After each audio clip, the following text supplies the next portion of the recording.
Single millionaire dad sees bride in wheelchair crying at the altar, hugs her and proposes. I'm so happy to have each and every one of you here today. This space is filled with love, passion and stories that bring us all closer together. Your support means everything to me, and I'm beyond excited to share today's journey with you. Before we begin, let's take a moment to lift our hearts in prayer. Heavenly Father, bless this beautiful family and surround them with your love and protection. Guide their hearts and minds, filling them with peace and joy each day. Thank you for the gift of this community. May we grow stronger together in your grace. Amen.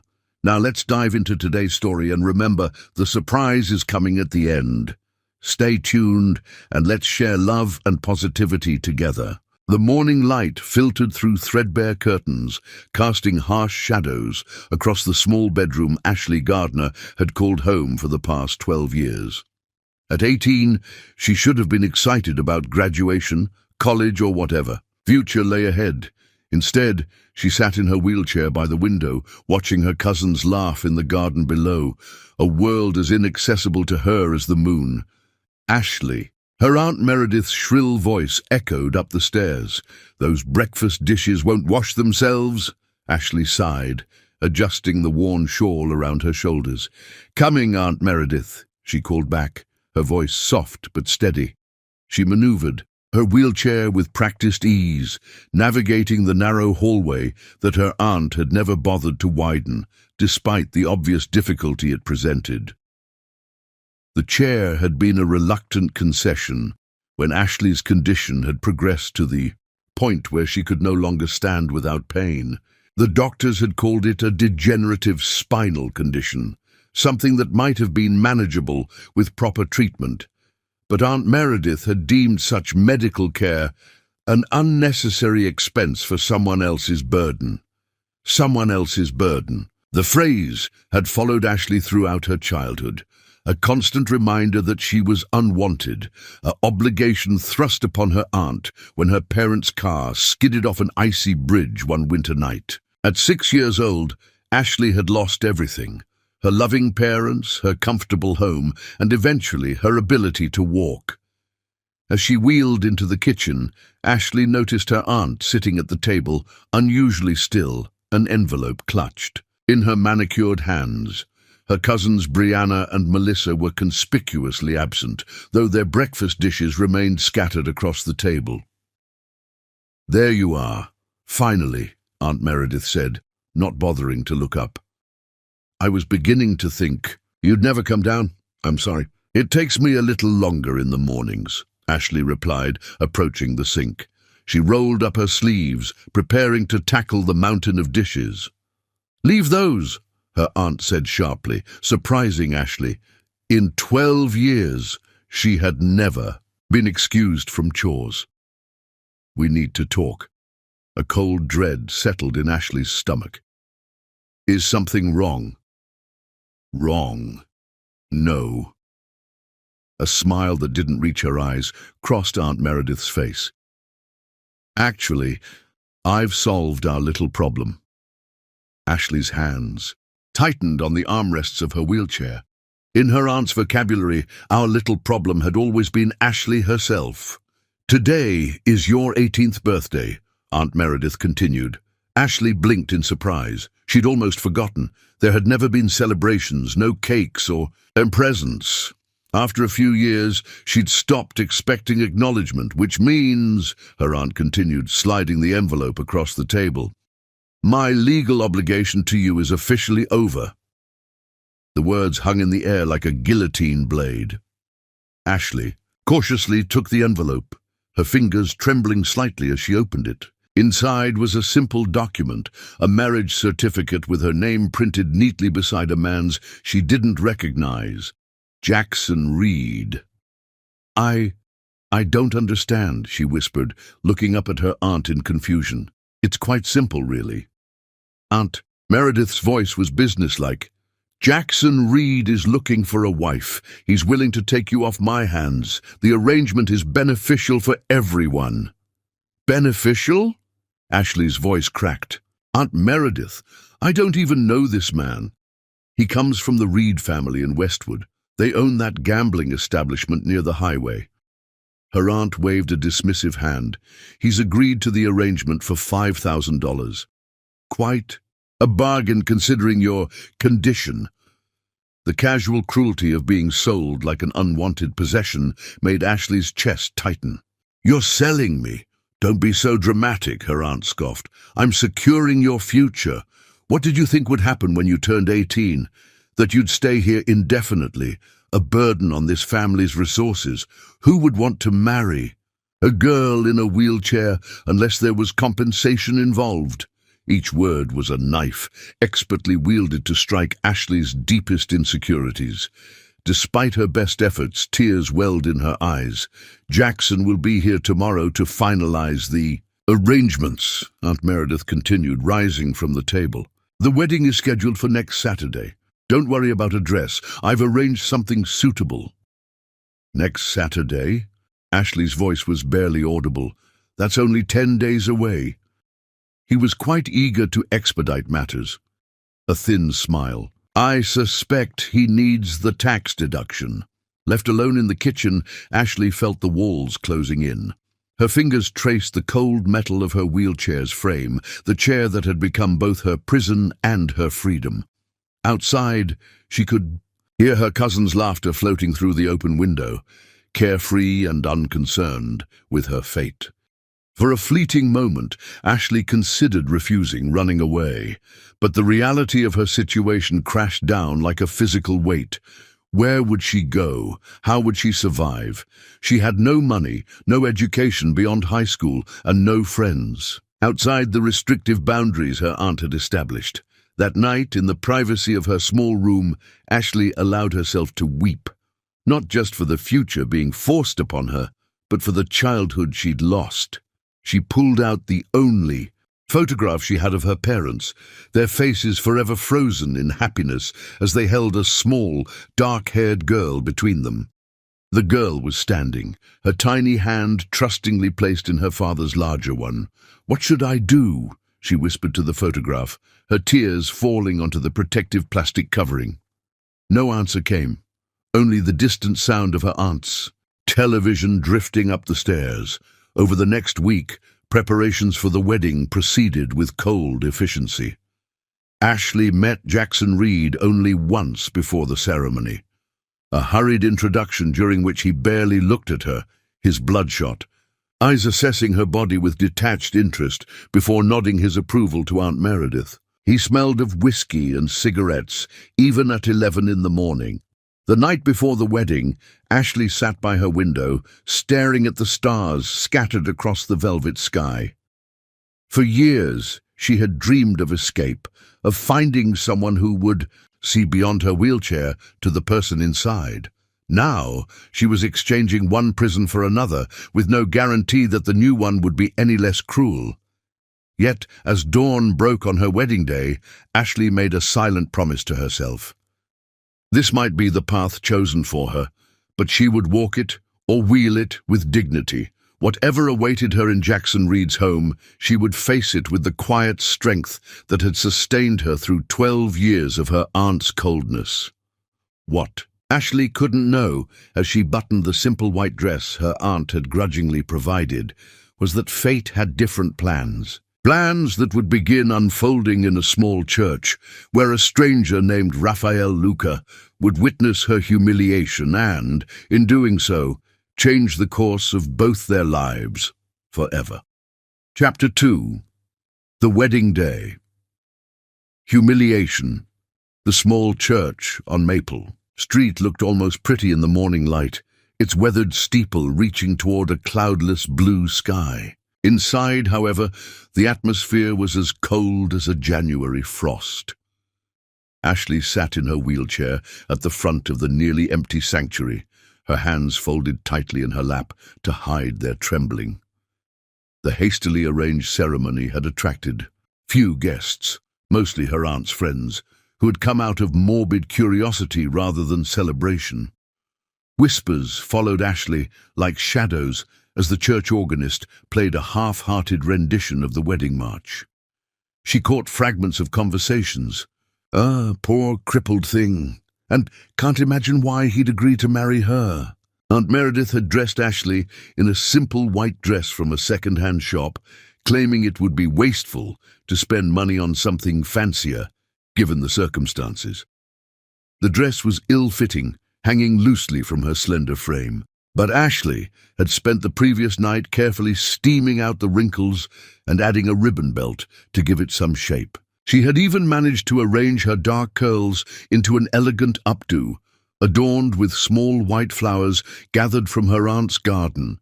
Despite everything, Ashley was determined to maintain some dignity on this day that should have been a celebration of love, but instead felt like a business transaction. "He's late," Aunt Meredith hissed, checking her watch for the third time in 10 minutes. She stood beside Ashley's wheelchair, her grey suit severe and her expression even more so. Typical. Read behaviour. No sense of propriety. The church doors suddenly burst open with a bang that made several guests jump. Jackson Reed staggered in, his tie askew and his eyes glazed. Even from the front of the church, Ashley could smell the alcohol emanating from him. Her heart sank further, if that was possible. "Sorry, folks," he called out, his voice too loud for the small space. "Lost track of time. Let's get this show on the road, shall we?" Pastor Wilson, a thin man with kind eyes, who had known Ashley since childhood, approached her wheelchair and bent down. "We don't have to proceed, my dear," he whispered, concern etched on his weathered face. "I can find a way to help you if you need an escape." For a brief moment, hope fluttered in Ashley's chest, but then she caught her aunt's glacial stare and saw the underlying threat. Where would she go? What would she do? She had no money, no job prospects, and no friends who could take her in. "It's fine, Pastor," she whispered back, forcing a smile. "Please continue." The ceremony was mercifully brief. Jackson swayed slightly as he repeated his vows, his words slurred. When Pastor Wilson asked for the rings, Jackson patted his pockets with exaggerated movements before producing a thin gold band that looked suspiciously like it had been purchased from a pawn shop that morning. Ashley's hand trembled as Jackson roughly shoved the ring onto her finger. It was too large, spinning loosely. A perfect metaphor, she thought bitterly, for this ill-fitting marriage. "You may kiss the bride," Pastor Wilson said, his voice carrying a note of resignation. Jackson bent down, his breath reeking of whiskey, and pressed his lips clumsily against hers. Ashley remained still, fighting the urge to turn away. The small reception was held in the church basement. A few folding tables covered with paper tablecloths, grocery store cake, and punch that Jackson immediately spiked with a flask from his jacket pocket. As guests awkwardly milled about, Ashley sat in a corner, feeling invisible despite being the supposed center of attention. "Quite a catch, aren't I?" Jackson's voice startled her as he dropped into a chair beside her wheelchair, sloshing punch onto the floor. "Bet you never thought you'd land a husband, wheelchair and all." Ashley remained silent, her eyes fixed on the untouched cake on her plate. "Not much of a talker, are you?" He chuckled, draining his cup. "That's good. Can't stand chatty women." He glanced around the room with obvious distaste. "This is pathetic. Luckily, I've invited some of my friends to liven things up. They should be here soon." As if on cue, the basement door opened, and a group of rowdy men entered, bringing with them the noise and atmosphere of a bar rather than a wedding reception. Aunt Meredith's pinched expression grew even tighter, but she said nothing as the men clapped Jackson on the back and made themselves at home. One of them, a tall man with a neatly trimmed beard and expensive suit that stood out among Jackson's rumpled friends, remained by the door.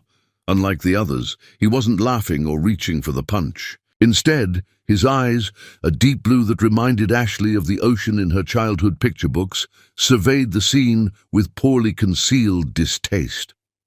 "Who's that?" Ashley asked quietly, nodding toward the stranger. Jackson followed her gaze and frowned. Raphael Luca, some hotshot tech millionaire. My cousin works for his company and dragged him along.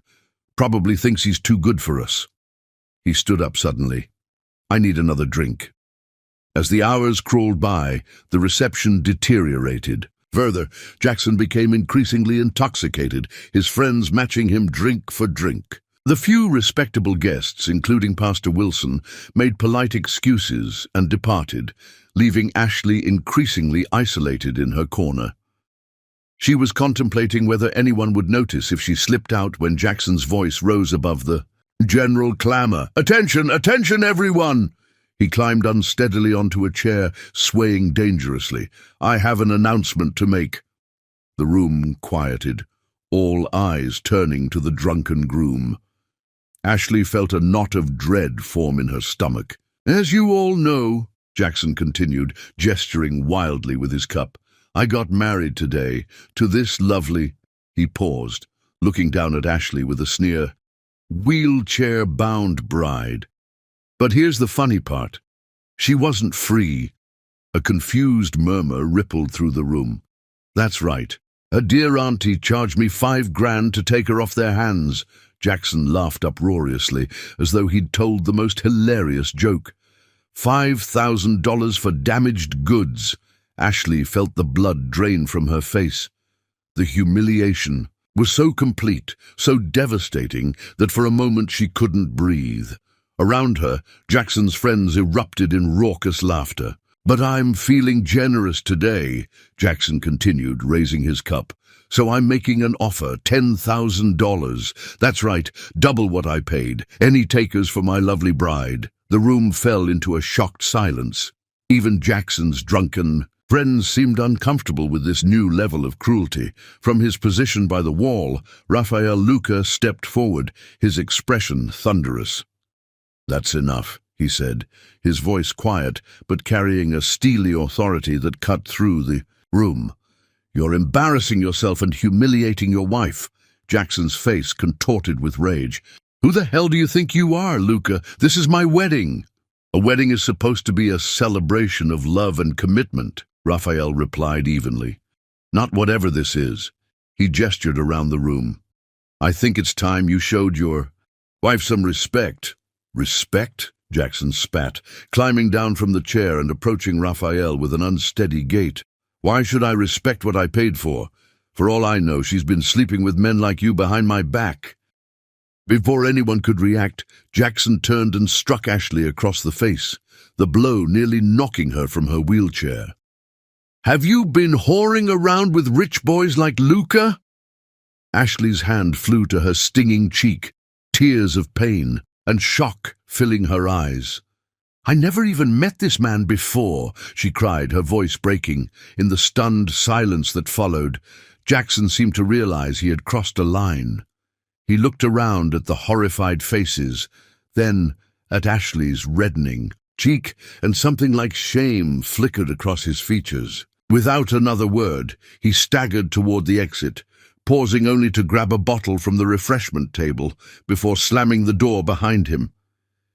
His friends shuffled awkwardly, muttering excuses before following him out, until only Aunt Meredith, a few of her friends, and Raphael Luca remained in the suddenly cavernous basement. "Well," Aunt Meredith said after a moment, smoothing her already immaculate suit, "I suppose that concludes the festivities. Ashley, we should get you home to pack your things. I'm sure Mr. Reed will return once he's calmed down." "You can't be serious," Raphael interjected, his voice tight with controlled anger. "After what just happened, you expect her to go with that man?" Aunt Meredith turned her cold gaze to him. "This is a family matter, Mr. Luca. I appreciate your concern, but Ashley is now Mrs. Reed, for better or worse." "It's okay," Ashley said quietly, dabbing at her eyes with a napkin. "Please just leave me alone for a moment." Reluctantly, Aunt Meredith and her remaining friends moved to the other side of the room, whispering furiously among themselves. Ashley sat in her wheelchair, surrounded by the ruins of what should have been the start of a new chapter in her life, wondering how it had become the most humiliating day instead.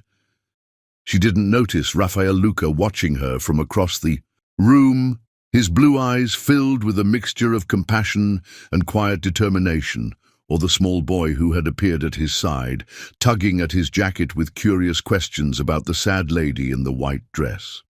Chapter 3. An Unexpected Savior.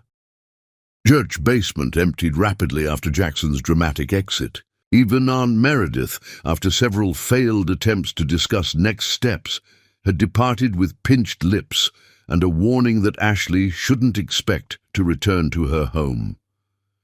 "You're Jackson's responsibility now," she'd said coldly, before clicking away in her sensible heels.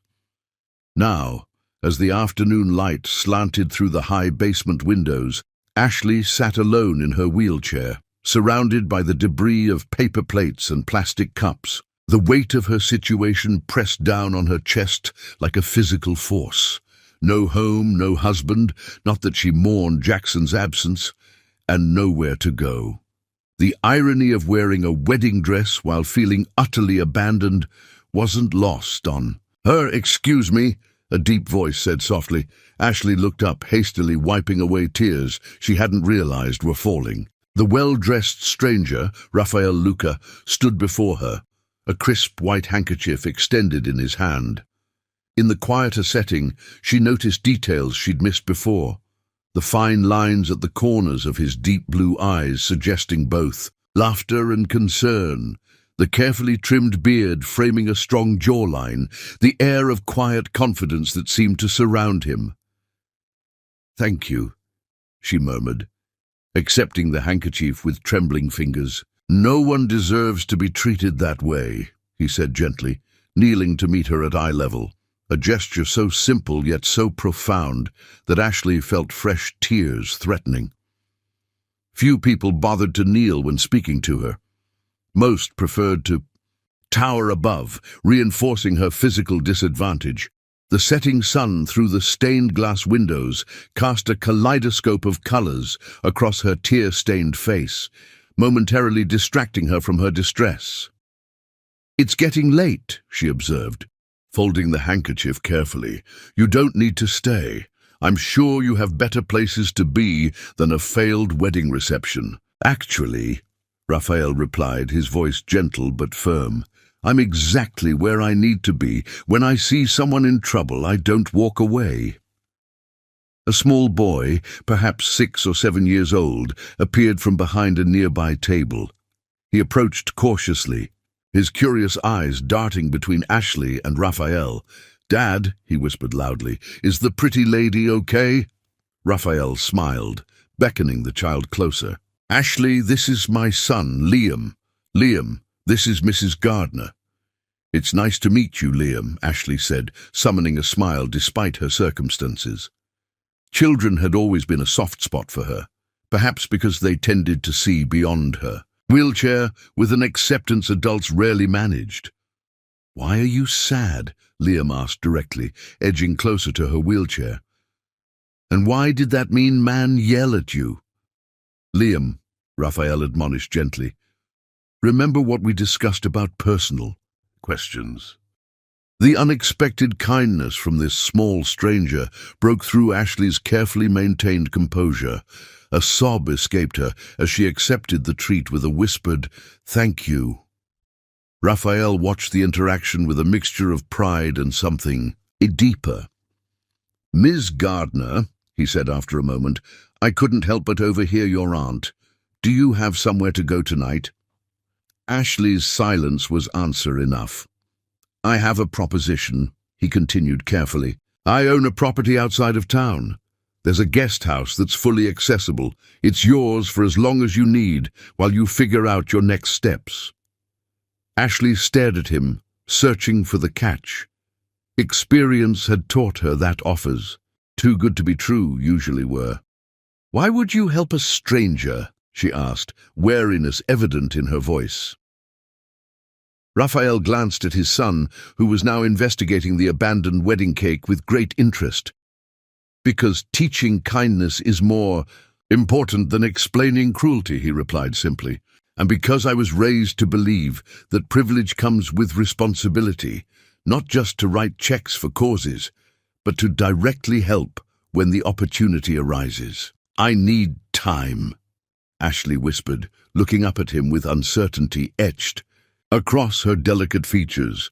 The offer was tempting, almost desperately so, but she had just escaped one situation with a strange man. Caution seemed wise. Time is something I can give, Raphael responded with a warm smile that reached his eyes. The guest house is available whenever you're ready. No strings, no expectations. As Ashley considered his offer, Liam returned, his small face serious. Dad and I make really good pancakes, he informed her earnestly, and we have ramps everywhere because Grandma uses a walker sometimes. You could come for breakfast, even if you don't want to stay. Raphael suppressed a smile at his son's transparent attempt to sway their guest. Liam's pancakes are indeed exceptional, he confirmed with mock solemnity. Blueberry is his specialty. For the first time that day, perhaps the first time in weeks, Ashley felt a genuine smile touch her lips. There was something about this father and son that cut through her well-honed defenses. Maybe it was the way Raphael spoke to her as an equal, or how Liam saw her as a person first and her wheelchair second. How can I be sure you're not?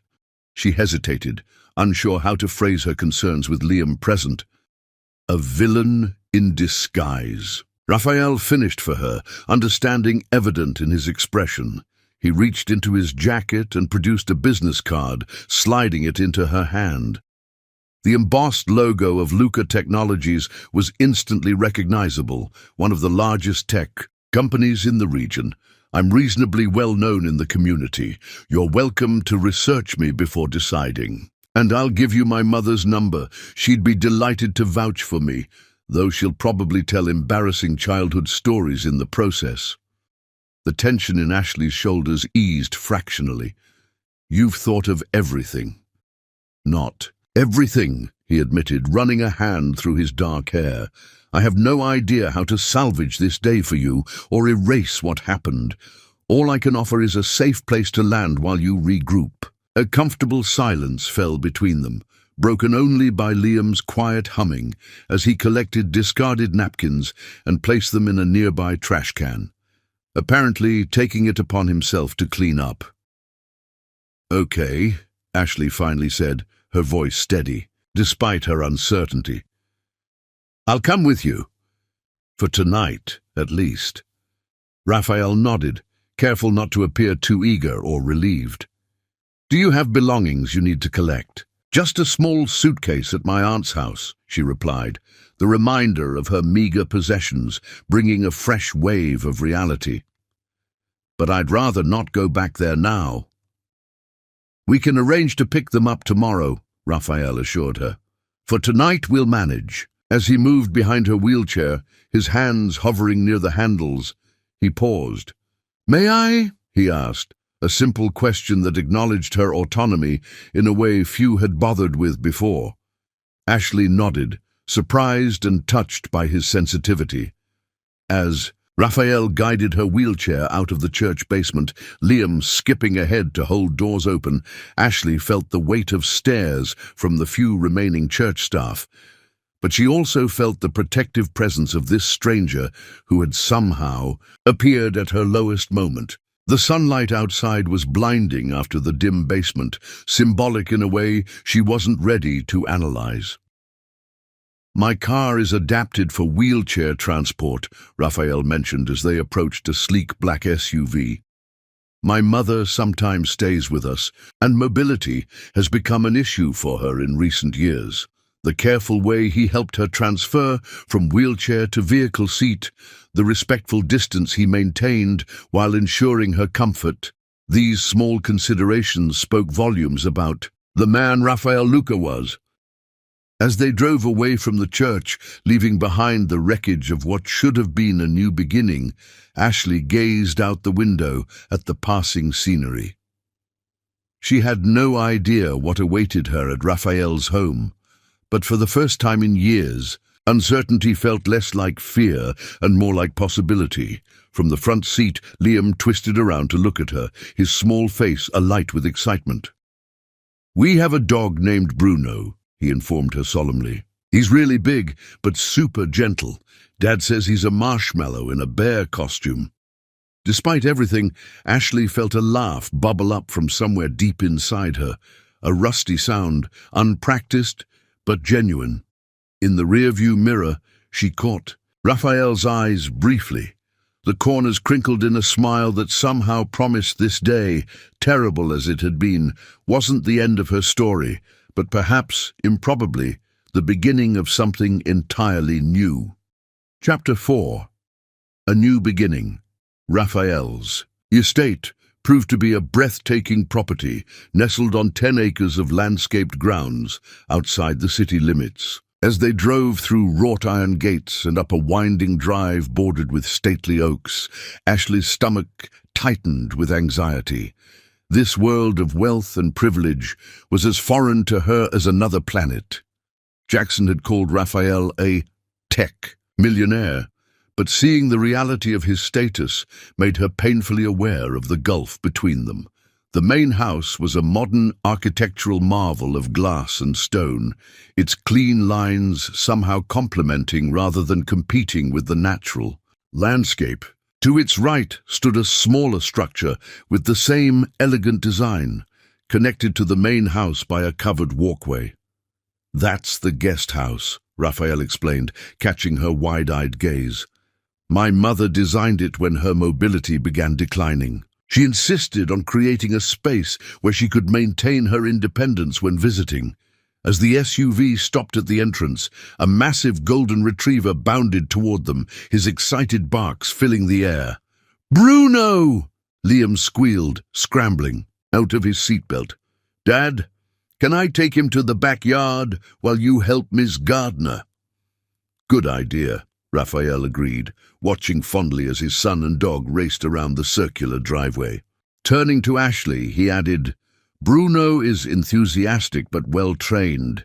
He'll calm down once he's gotten the initial excitement out of his system." Ashley nodded, trying to absorb the reality of her situation. Hours ago, she had been preparing to begin life as Jackson Reed's wife. Now she was at the home of a stranger who appeared to have stepped from the pages of a fairy tale, complete with mansion, adorable child, and friendly dog. "I should change," she said suddenly, looking down at her wedding dress. "This isn't exactly everyday attire." "Of course," Raphael replied, understanding immediately. "My housekeeper, Mrs. Hendricks, can help you find something comfortable. She's about your size, though perhaps a bit taller." With practiced ease, he helped her transfer back to her wheelchair, his movements efficient without being clinical. Ashley appreciated his ability to assist without making her feel helpless, a delicate balance few managed. Mrs. Hendricks proved to be a no-nonsense woman in her 50s, with kind eyes and capable hands. She welcomed Ashley without a hint of the pity or awkwardness strangers often displayed, instead treating her with a matter-of-fact warmth that put her instantly at ease. "Mr. Luca called ahead," she explained, leading Ashley into the guest house. "I've prepared some essentials for you, nothing fancy but clean and comfortable."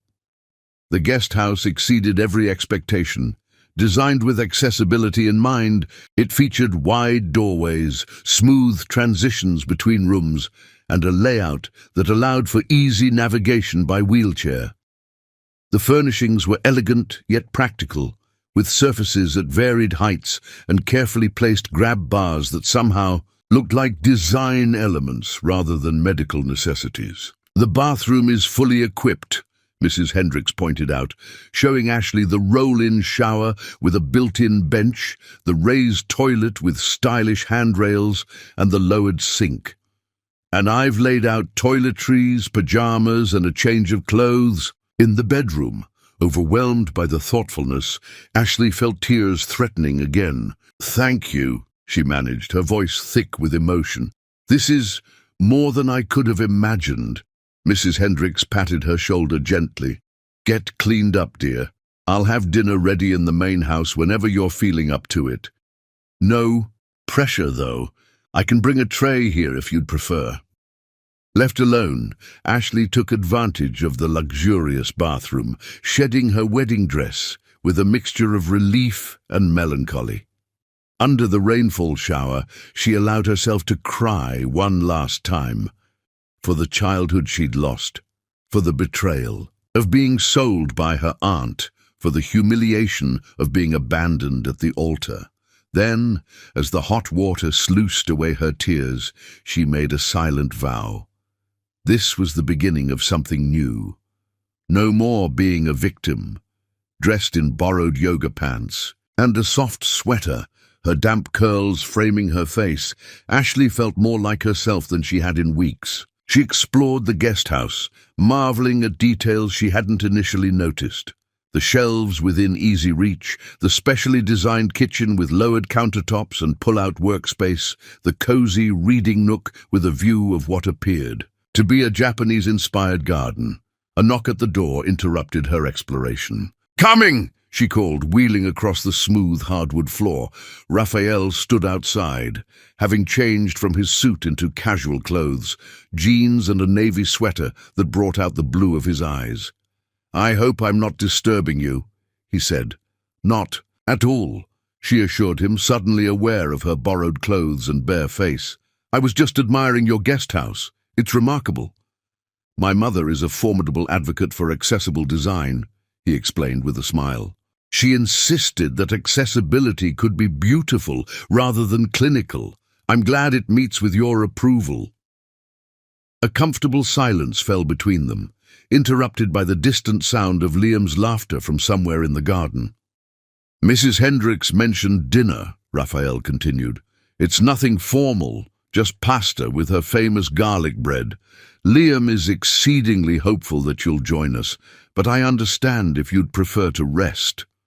The thought of formal dining at a table with strangers after everything she'd experienced was daunting, but the genuine warmth in Raphael's invitation overrode Ashley's instinct to withdraw. "I'd love to join you," she replied. The main house was as thoughtfully designed as the guest house, with subtle accessibility features integrated seamlessly throughout. The dining room featured a table that accommodated her wheelchair perfectly, as if it had been designed with that specific purpose. Dinner proved to be a surprisingly relaxed affair. Liam dominated the conversation with enthusiastic stories about school, Bruno's antics, and his latest obsession with astronomy. His innocent acceptance of Ashley's presence, as if having a wedding day refugee at dinner was perfectly normal, gradually eased her tension. "Do you like stars?" Liam asked her earnestly between bites of spaghetti. "I do," Ashley responded with a smile, "though I don't know much about them." "I can teach you," he exclaimed, eyes brightening. "Dad got me a telescope for my birthday, and we can see lots of constellations from our backyard because we don't have city lights." "Liam," Raphael intervened gently, "Miss Gardner might not be up for stargazing tonight. Remember what we discussed about pressure and choices." Ashley watched their interaction, impressed by the way Raphael guided his son without stifling his enthusiasm. "Maybe another night," she suggested, not wanting to disappoint the boy. "I'd love to learn about constellations." Liam beamed immediately, launching into detailed descriptions of Orion, the Big Dipper, and something called the Pleiades that apparently looked like a tiny shopping cart in the sky. As the days passed, Ashley gradually settled into a routine at the Luca household. Raphael insisted she stay as long as necessary, and with nowhere else to go, she gratefully accepted. Her few belongings were collected from her aunt's house by Mrs. Hendricks, who reported with grim satisfaction that Meredith Gardner had seemed distinctly uncomfortable with the Luca family's involvement. A week after her arrival, Ashley remained cautious, torn between gratitude for Raphael's generosity and fear of becoming dependent on another's charity. The morning she ventured into the main house kitchen, she found Liam struggling to reach cereal on a high shelf. "Here, let me help," she offered, navigating her chair beneath the cabinet. Though she couldn't stand, her seated height was perfect for reaching the middle shelves that Liam couldn't quite manage. "Thanks," he said cheerfully, accepting the cereal box. "Do you want some? I can get bowls." "I should get back to the guest house," Ashley replied automatically, the instinct to keep her distance still strong. Then, seeing disappointment flash across the boy's face, she softened. "But maybe I could join you just this once." They were eating together at the kitchen island when Raphael entered, already dressed for work, in a crisp button-down and tailored pants. He stopped short at the sight of them, something indefinable crossing his features. "Good morning," he said, recovering quickly. "I see you two have breakfast under control." "Ashley helped me reach the Cheerios," Liam explained through a mouthful of cereal, "and I poured the milk without spilling." "Impressive teamwork," Raphael commented, pouring himself coffee. His eyes met Ashley's over Liam's head, conveying silent gratitude. As days passed, Ashley struggled with her place in the household.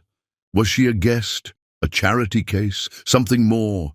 The uncertainty created an underlying tension that manifested in small ways, hesitating before entering rooms, apologizing for using household items, retreating to the guest house at the slightest hint of being unwelcome. One afternoon, she overheard Mrs. Hendricks speaking to Raphael in hushed tones. "The poor dear acts like she might be shown the door any minute," the housekeeper observed, "always trying to make herself useful, like she needs to earn her keep." "She's been through a lot," Raphael replied, his voice carrying concern. "We need to give her time." The conversation left Ashley feeling exposed and embarrassed, yet she couldn't deny the truth in it. Her aunt's conditional tolerance had taught her that belonging always came with a price. Nevertheless, she gradually began, helping Liam with his homework while Raphael worked. Her background in literature, a passion maintained through library books during her isolated years, provided structure to her afternoons and a sense of contribution. The library became her favorite room in the main house, a two-story space, with floor-to-ceiling shelves and a rolling ladder system that allowed her to access books independently. One rainy afternoon, Raphael found her there, her wheelchair positioned by the window as she organized a section of classics that had fallen into disarray. "Your library lacked a proper system," she explained, embarrassed at being caught. "I hope you don't mind. I was going a bit stir-crazy with the rain." Instead of objecting, Raphael sat across from her, their knees almost touching. "Show me your system," he said with genuine interest. They spent hours talking about favorite books. Raphael, pulling down volumes from higher shelves she couldn't reach. When their hands brushed during an exchange of a leather-bound Dickens, neither pulled away immediately. The momentary contact sent an unexpected warmth through Ashley's fingers, up her arm, and straight to her heart. That night, Raphael left, a stack of his favorite novels outside her door, with a note, "For the librarian who brings order to chaos. Your insights today made me see old favorites through new eyes." The gesture touched her deeply. Not just the books themselves, but the recognition of her intelligence and perspective. In her aunt's home, and during her brief engagement to Jackson, Ashley's thoughts and feelings had been consistently dismissed or ignored. Raphael, by contrast, seemed genuinely interested in her opinions. One morning, Ashley decided to prepare breakfast as a small gesture of thanks for the hospitality she'd received. She had been an accomplished cook before her aunts. Impatience and criticism had robbed the activity of joy. The kitchen in the guest house was perfectly designed for her seated height, allowing her to work with minimal difficulty. Halfway through mixing pancake batter, she heard the connecting door open. Raphael appeared, looking surprised to find her. "Cooking. You're our guest, not our help," he said, though his tone held no reproach.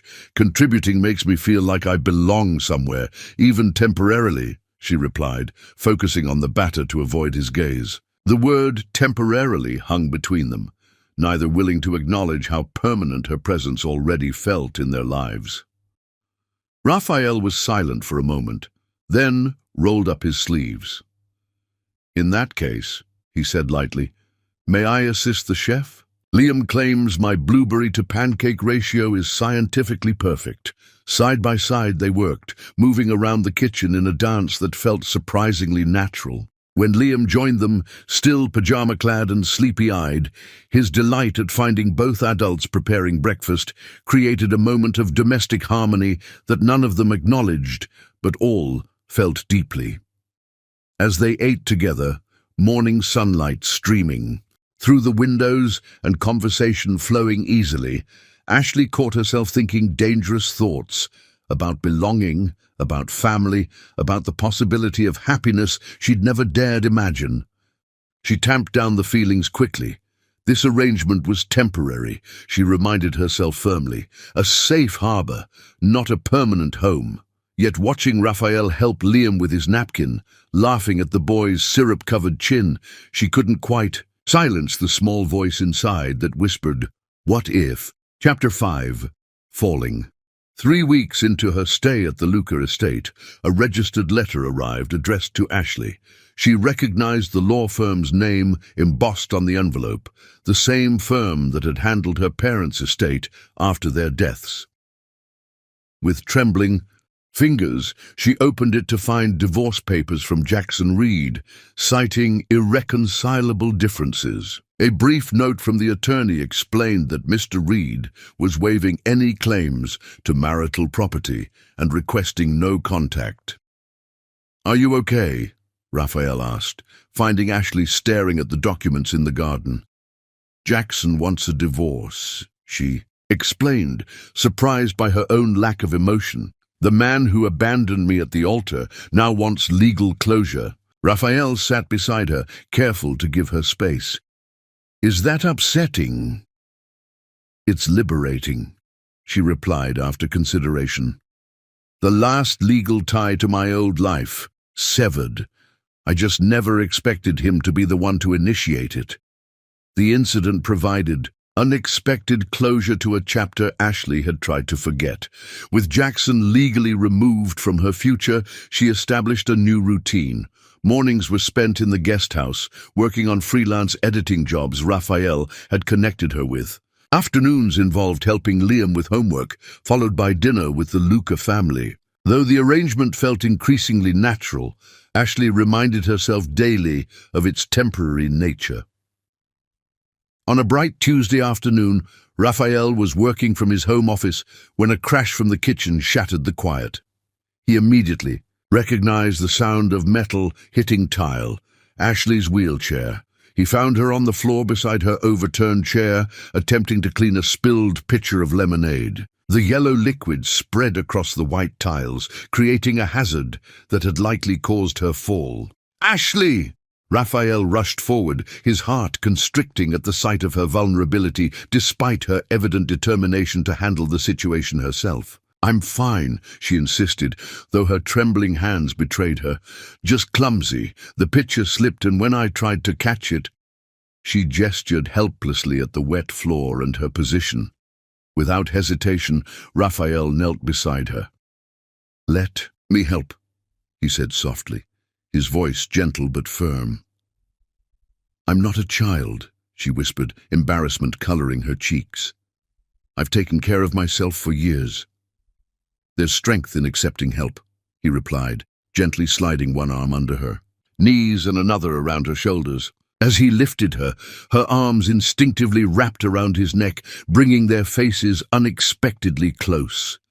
The scent of her jasmine shampoo filled his senses as he carefully held her. He was shocked by how natural it felt to have her in his arms, how perfectly she seemed to fit against his chest. Their eyes met, and for a moment the world narrowed to just the two of them. "You don't need to clean here," he said, his hands lingering on the armrests, after setting her back in her righted wheelchair. "Old habits," she whispered back, momentarily lost in his concerned gaze. The warmth of his hands so close to hers made her heart race in a way that had nothing to do with her fall.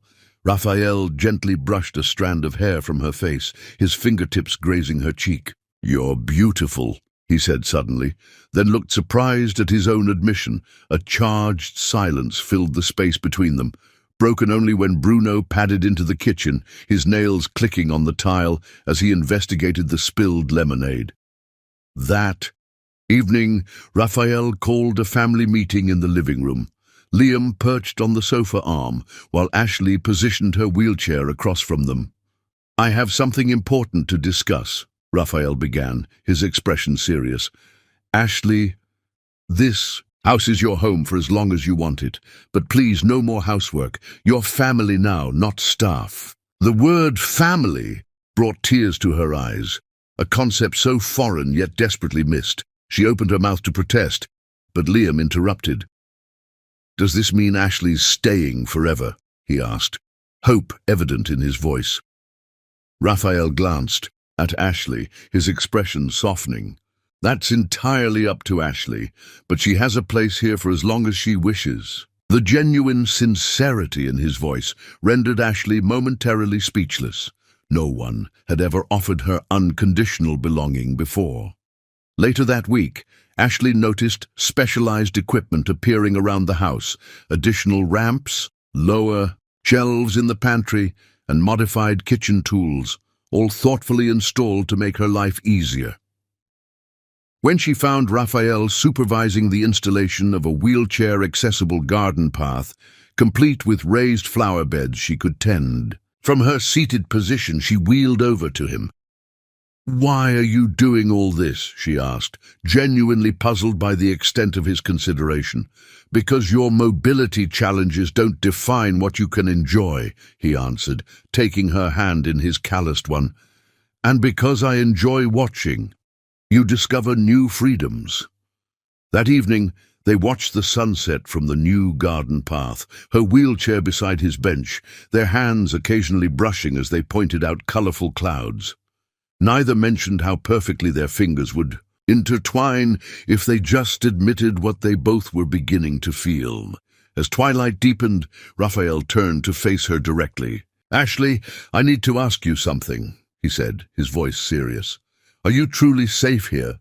There's been no word from Jackson since the wedding, but I want to ensure he can't legally claim any rights over you." The mention of Jackson's name jarred Ashley from the comfortable bubble they'd created. "The marriage was never consummated," she said quietly, "and he left before signing the official license. The pastor confirmed it's not legally binding." Relief visibly washed over Raphael's features. "I've had my legal team looking into it, just to be certain. They recommend filing for an annulment to clear any potential complications."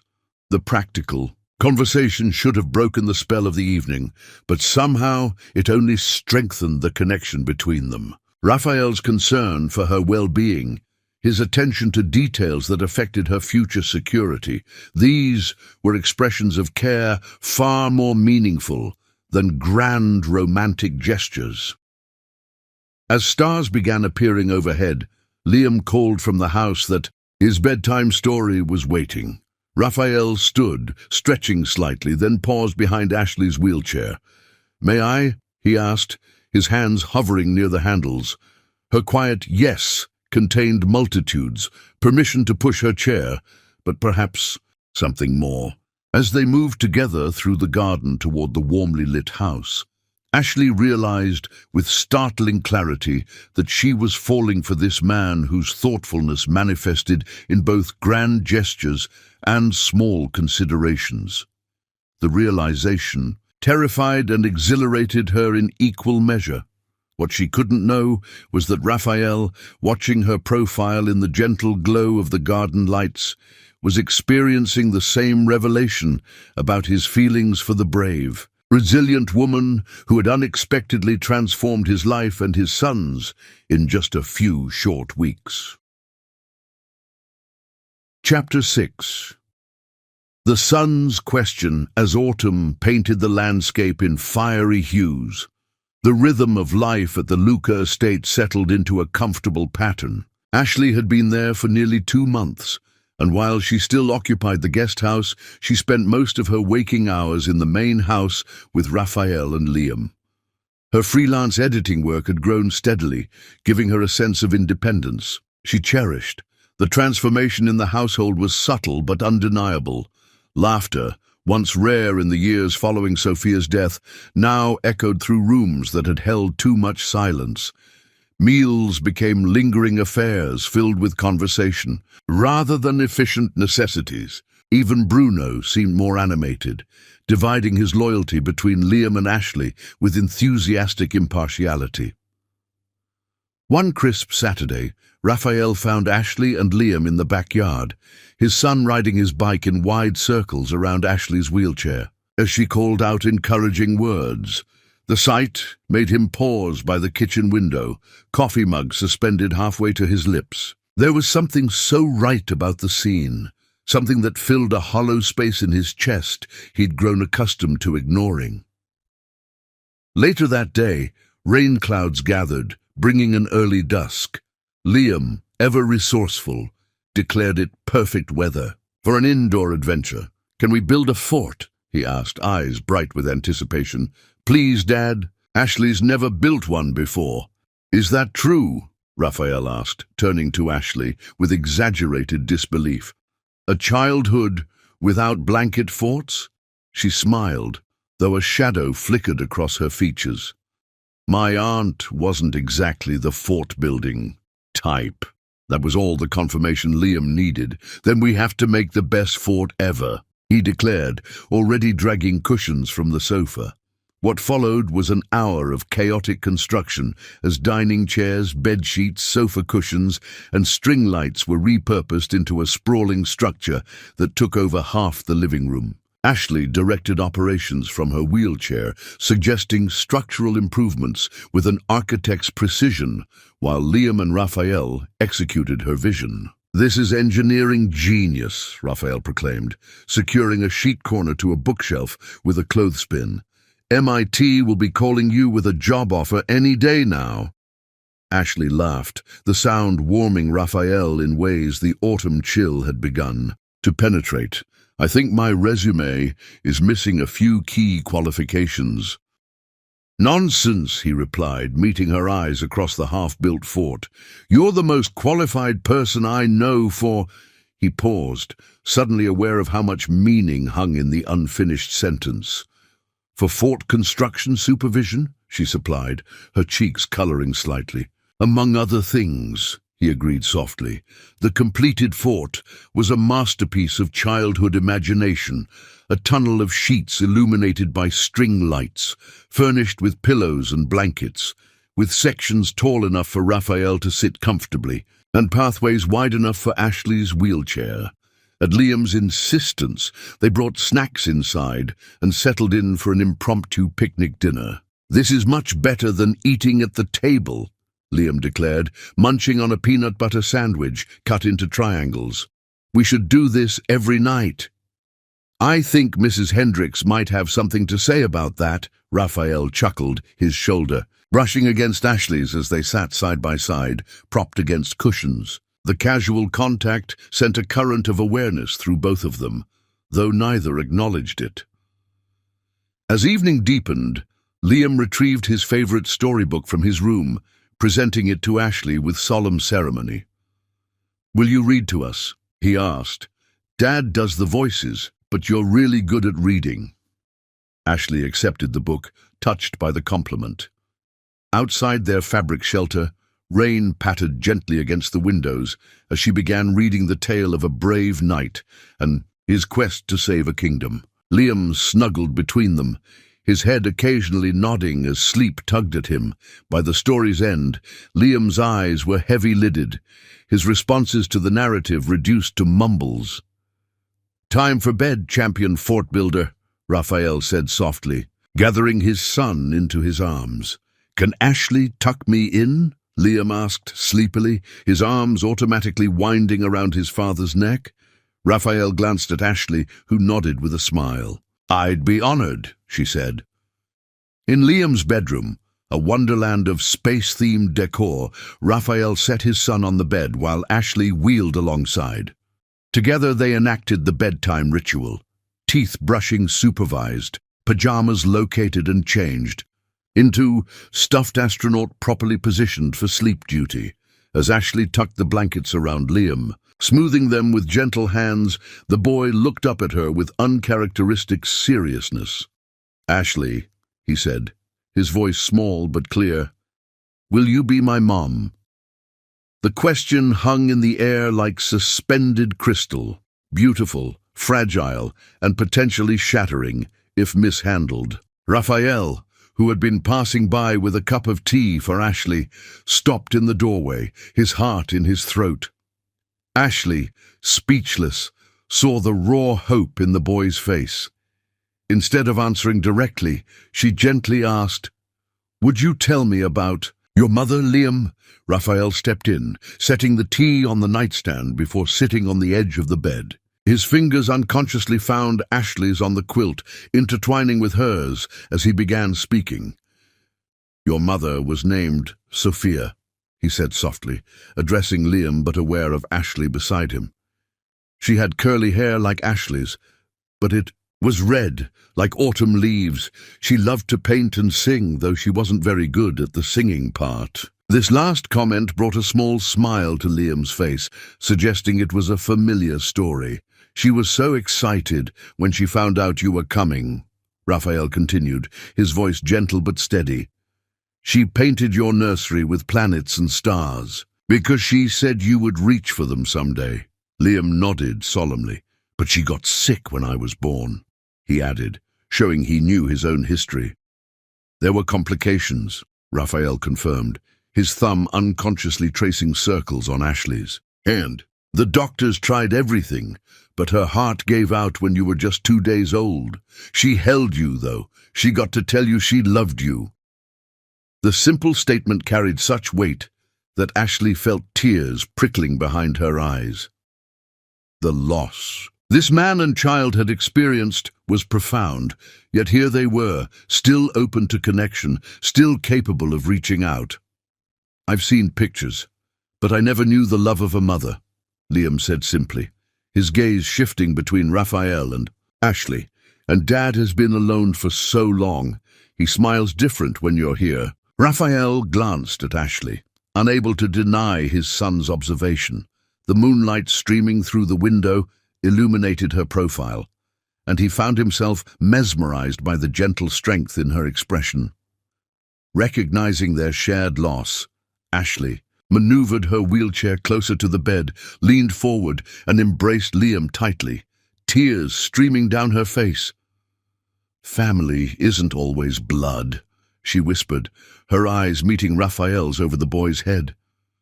"Sometimes it's who stays when everyone else leaves."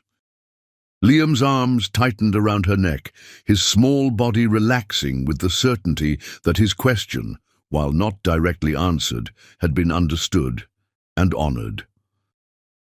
When he finally drifted off to sleep, Raphael and Ashley retreated from his room, closing the door softly behind them. The emotional weight of the interaction lingered between them, demanding acknowledgement but also too significant for casual discussion in a hallway. "Would you like to join me on the terrace?" Raphael asked quietly. "The rain has stopped, and the night air might be welcome." Ashley nodded, following him through the house to the covered terrace that overlooked the gardens. The post-rain world was hushed and gleaming under the emerging stars, droplets clinging to leaves and petals like tiny constellations. Raphael draped a soft blanket across Ashley's lap before taking a seat beside her wheelchair. Without preamble, he reached for her hand, their fingers interlacing naturally after their unconscious practice during Liam's bedtime story. "I'm sorry if Liam put you in an uncomfortable position," he began, his voice low and earnest. "He's never asked anyone that before, not even women I've dated occasionally over the years." "Don't apologize," Ashley replied, equally soft. "It's a compliment, the highest one he could give." She paused, gathering her thoughts. "He's an extraordinary child, Raphael. You've done an amazing job raising him, especially under such difficult Circumstances. Raphael's eyes reflected starlight as he looked at her. He's been different since you came into our lives. Happier, more settled. I've noticed it at school, too. His teacher mentioned he's more focused, more confident. Children respond to stability, Ashley suggested, though her heart quickened at the implication that she had provided something valuable to this family she'd grown to care for so deeply. It's more than that, Raphael insisted gently. It's you specifically. The way you listen to him, really listen. The way you make space for his ideas and emotions without diminishing them. He took a deep breath, as if preparing to dive into deep water. The way you've brought light back into this house.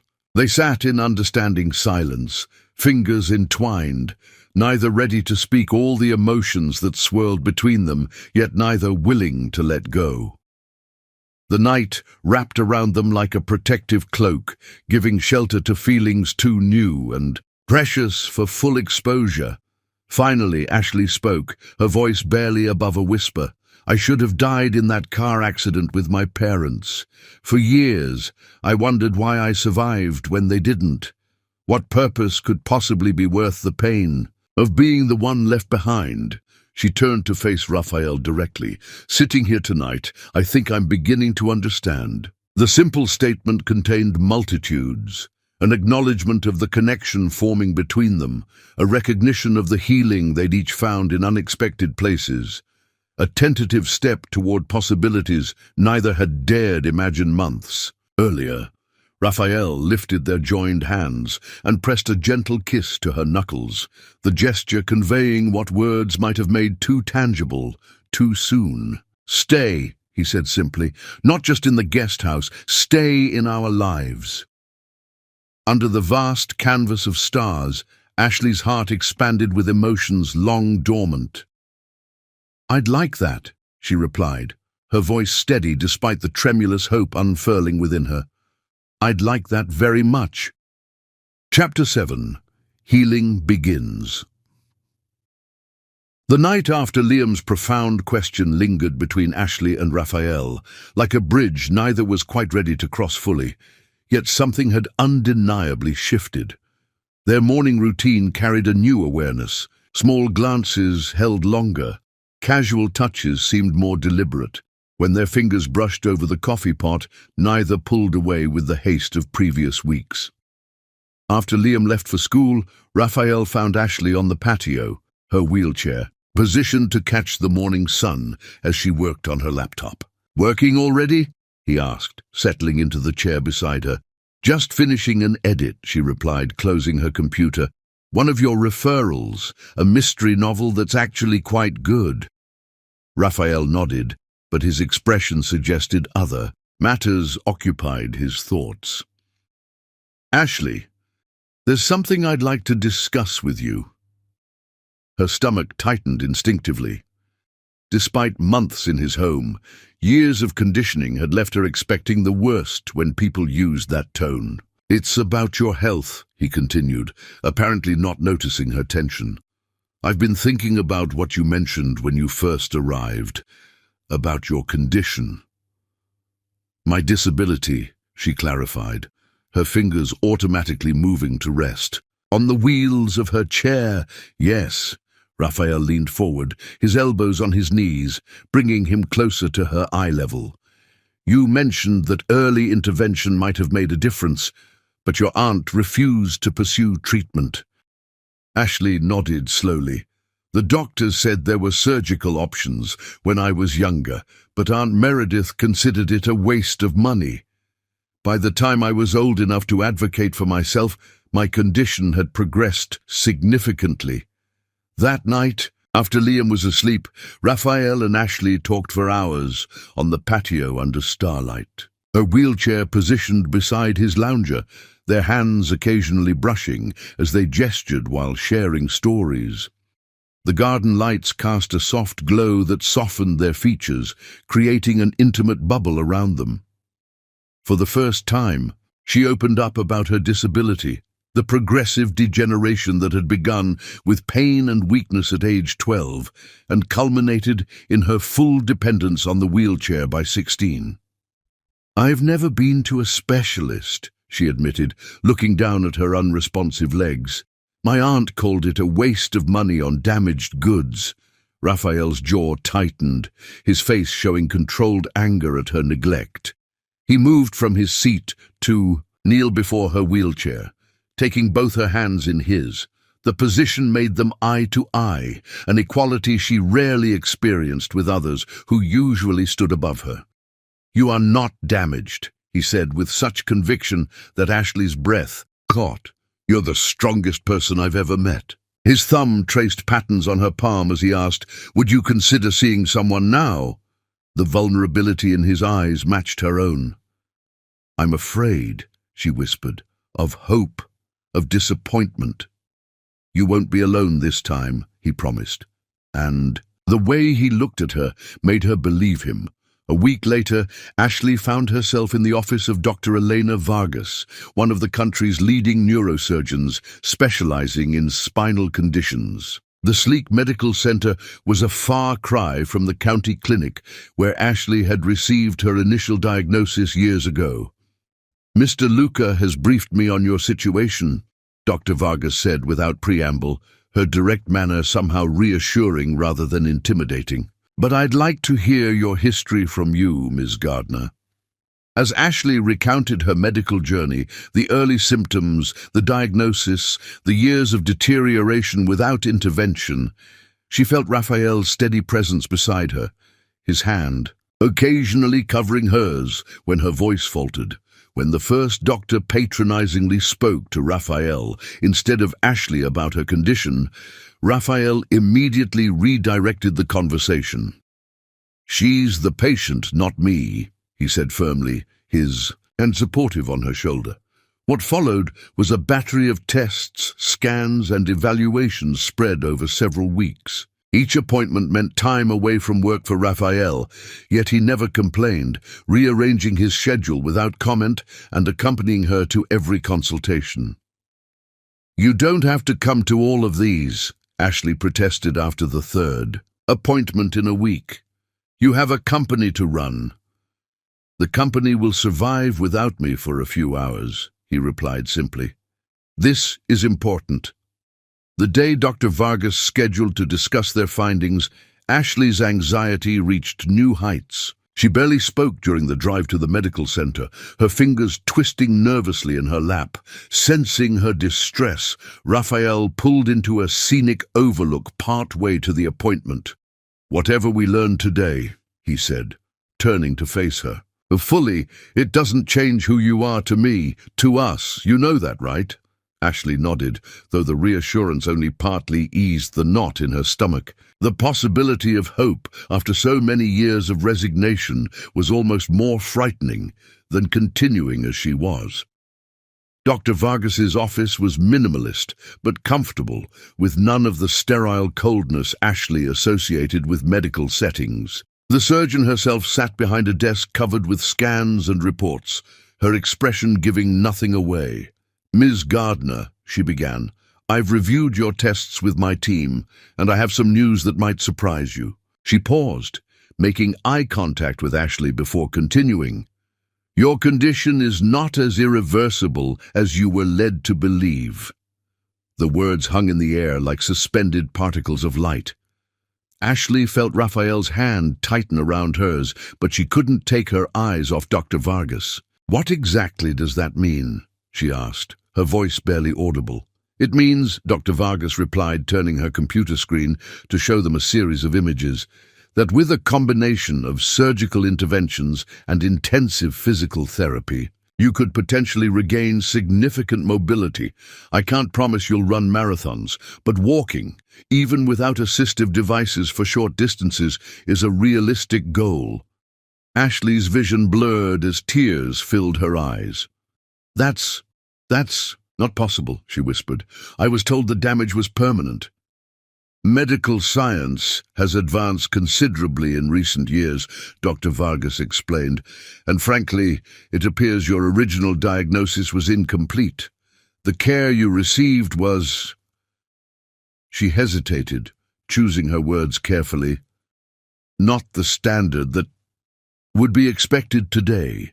As Dr. Vargas outlined the proposed treatment plan, 3 surgeries spaced over 6 months, followed by intensive rehabilitation, the magnitude of what lay ahead began to sink in. This wasn't a quick fix, but a long, potentially painful journey with no guaranteed outcome. "I'll need time to think," Ashley said finally, overwhelmed by the information. "Of course," Dr. Vargas agreed. "This is a significant decision. But Ms. Gardner," she added, her professional demeanor softening slightly, "patience with your determination tend to exceed our projections. I believe you have an excellent chance of success." In the car ride home, Ashley sat in silence, the folder of information heavy in her lap. Raphael gave her the space she needed, driving slowly to extend the peaceful interlude before decisions needed to be made. "What are you thinking?" he finally asked as they turned onto the private road leading to his estate. "I'm thinking about money," she admitted. "This treatment plan, the surgeries, the therapy, the equipment, it would cost more than I'll earn in a decade." Raphael pulled the car to a stop at a scenic point overlooking the property. "Ashley," he said quietly, "I hope you know that finances are not an obstacle here." She shook her head, her independence asserting itself even in the face of his generosity. "I can't ask that of you, Raphael. You've already done so much." "You're not asking," he interrupted gently. "I'm offering. And before you protest about charity," he continued, seeing the objection forming on her lips, "this isn't about pity or obligation. This is about caring for someone who matters to me, to my family." When Ashley protested about costs in the car ride home, her hands twisting nervously in her lap, Raphael pulled over to the side of the road. Turning to face her fully, he took her hands and kissed her knuckles softly, their first intimate contact that wasn't accidental. "Some things are worth more than money," he said, his eyes never leaving hers. "Your independence is priceless." Then, with a vulnerability that matched her own, he added, "And so are you, to me." The words hung between them, weighted with meaning neither was quite ready to fully articulate. Ashley felt tears spill onto her cheeks, overwhelmed by the magnitude of what he was offering, not just financial support, but unwavering presence through what would inevitably be a challenging journey. "What if it doesn't work?" she whispered, voicing her deepest fear. "What if I go through all of this and I'm still in this chair?" "Then you'll still be the remarkable woman who brings light into our home," he replied without hesitation. "The chair has never defined who you are to me, to us." That night, after a quiet dinner where Liam sensed the adults had serious matters on their minds and behaved with unusual restraint, Raphael wheeled Ashley around the garden under the stars. He stopped at a specially installed swing wide enough for her wheelchair, a recent addition she'd discovered one morning. As he gently pushed her, she leaned her head back against his chest when he stood behind her. The position felt natural, as if their bodies had always known how to fit together, wheelchair and all. "I'll do it," she said softly, her decision made in the peace of the garden with Raphael's steady presence behind her. The surgeries, the therapy, all of it. Raphael's hands stilled on the swing, then moved to her shoulders, a gentle pressure of acknowledgement and support. "We'll do it," he corrected, "every step of the way." Ashley reached up to cover one of his hands with hers. "I need to contribute somehow," she insisted. "This can't be entirely one-sided."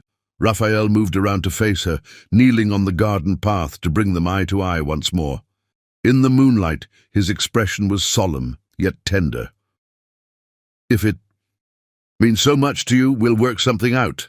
But Ashley," he cupped her cheek in his palm, "you've already given us so much just by being here. Sometimes I think you saved us as much as we saved you. The admission, so honest and unguarded, broke the last of Ashley's resistance. She leaned forward until their foreheads touched, a position of such intimacy that words became secondary. They remained that way for several heartbeats, sharing breath and silence under the vast canopy of stars. When Raphael finally pulled back slightly, his eyes searched hers with a question that had been building for weeks. Ashley answered by closing the distance between them, her lips meeting his in a kiss that felt like coming home after a lifetime of wandering. His hands framed her face with gentle reverence as the kiss deepened, becoming a promise neither needed to voice aloud. Later, as Raphael pushed her wheelchair back toward the house, the path illuminated by soft landscape lighting, Ashley felt a sense of peace she'd thought forever beyond her reach.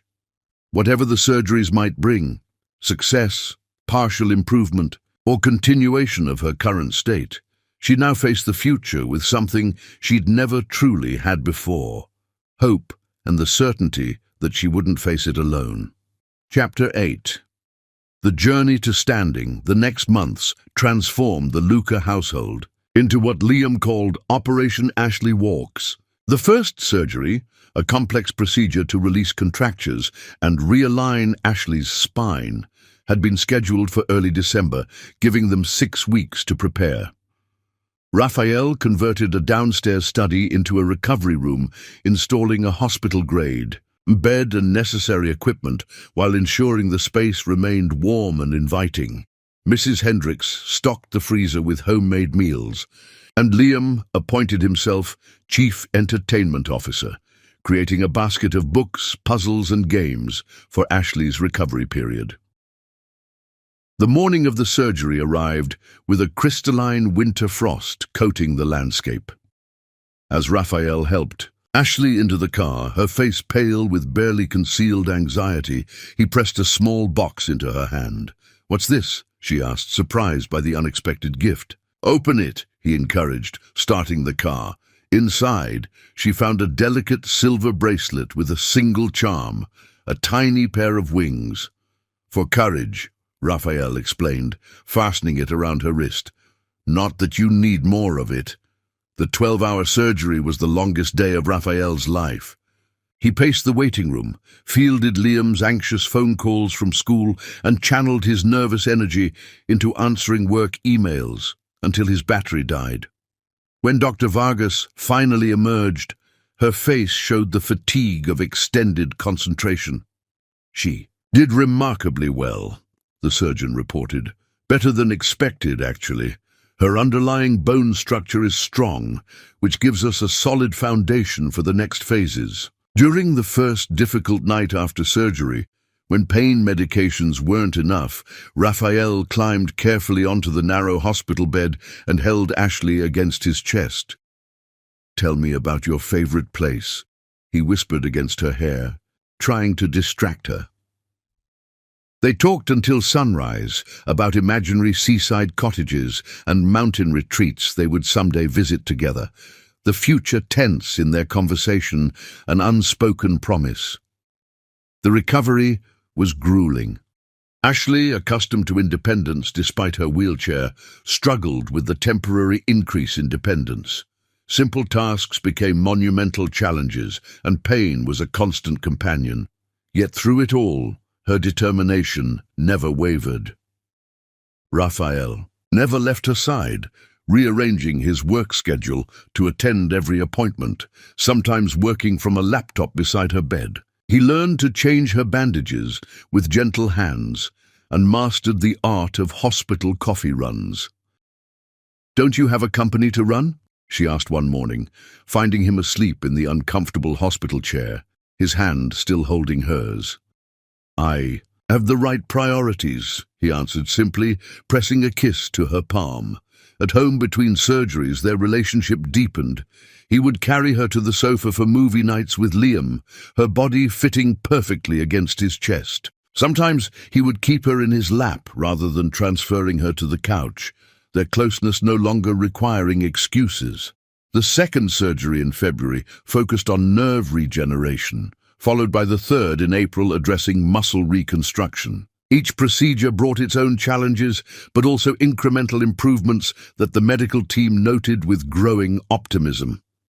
Throughout it all, Liam remained their steadfast cheerleader. He made colorful progress charts, celebrating each small victory with the uninhibited enthusiasm only a child can maintain.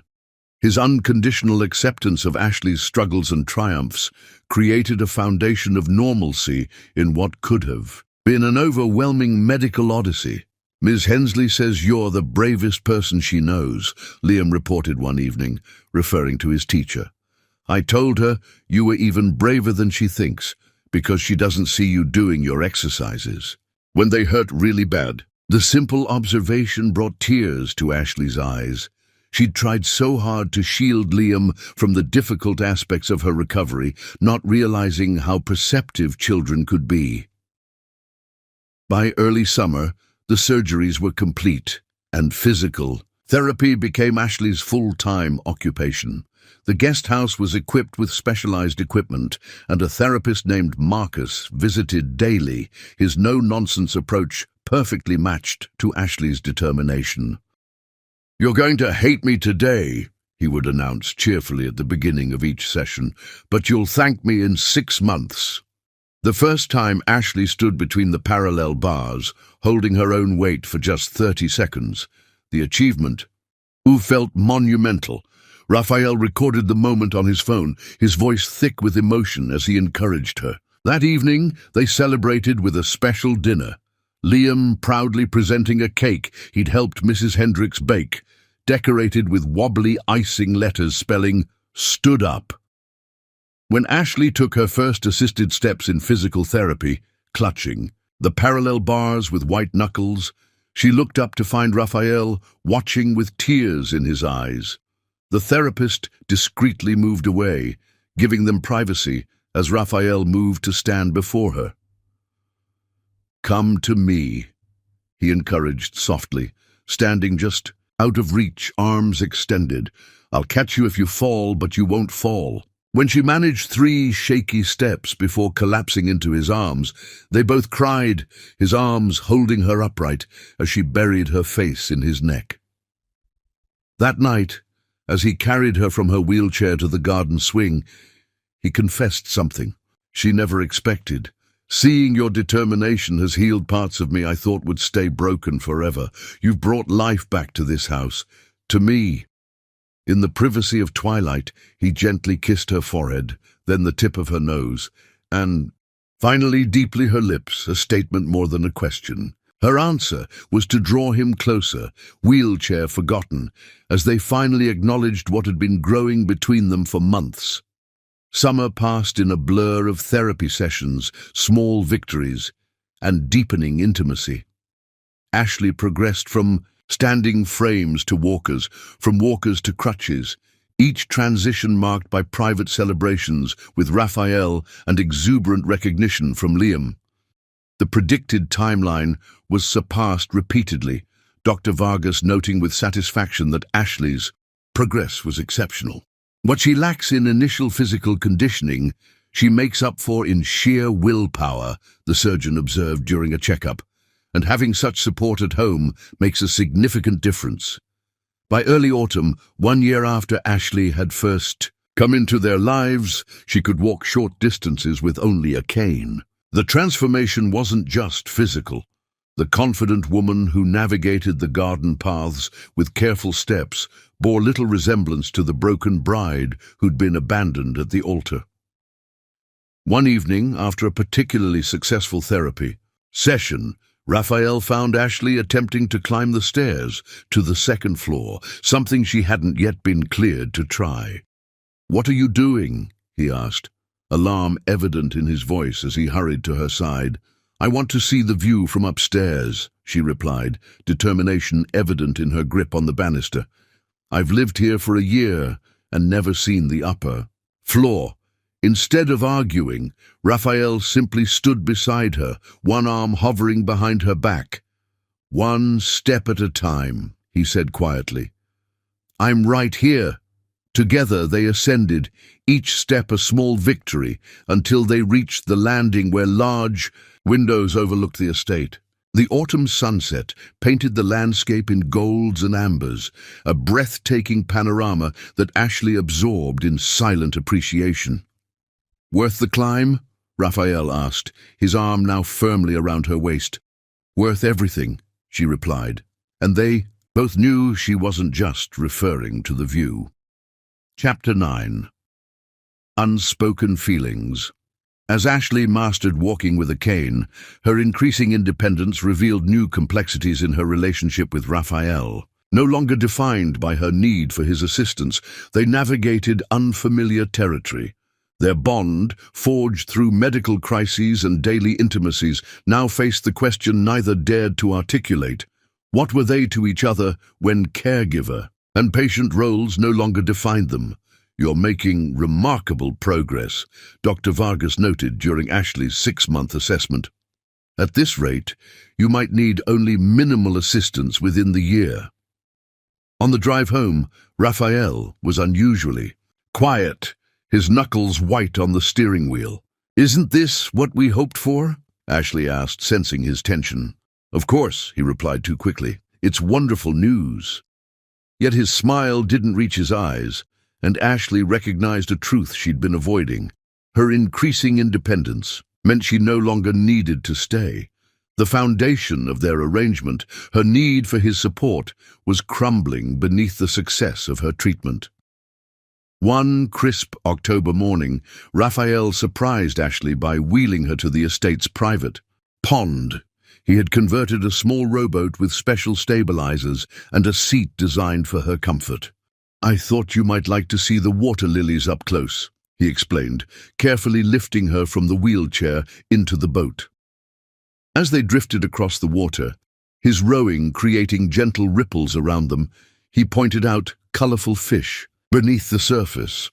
"I never thought I'd experience this," Ashley admitted, trailing her fingers through the water. "Before you, my world had such tight boundaries." Raphael shipped the oars and moved to sit beside her, the boat rocking slightly with his movement. "I want to remove every boundary," he whispered, tucking a loose curl behind her ear. "I want to show you the world."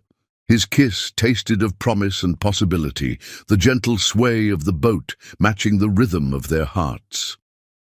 Later, as the afternoon sun warmed them, Ashley rested her head against his shoulder, their hands entwined. "I'm still broken," she whispered, voicing her deepest fear.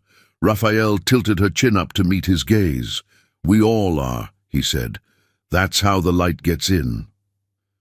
Despite these tender moments, Ashley noticed subtle signals of reserve from Raphael. He seemed to hold back just when they grew closest, a guardedness appearing briefly in his eyes before he would change the subject or suggest a new activity. Though the physical aspect of their relationship had developed naturally, conversations about their future remained ambiguous.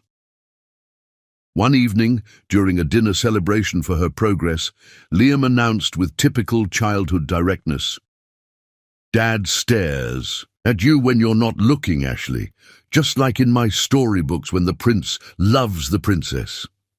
The table fell silent as Raphael nearly choked on his wine. "Children and their imaginations," he laughed nervously, but his eyes told a different story when they briefly met Ashley's across the candlelight. The moment confirmed what Ashley had sensed, but couldn't articulate.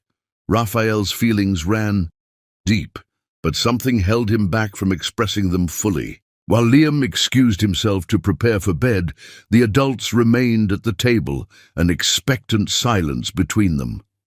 "He has quite the imagination," Raphael finally said, refilling their wine glasses to occupy his hands.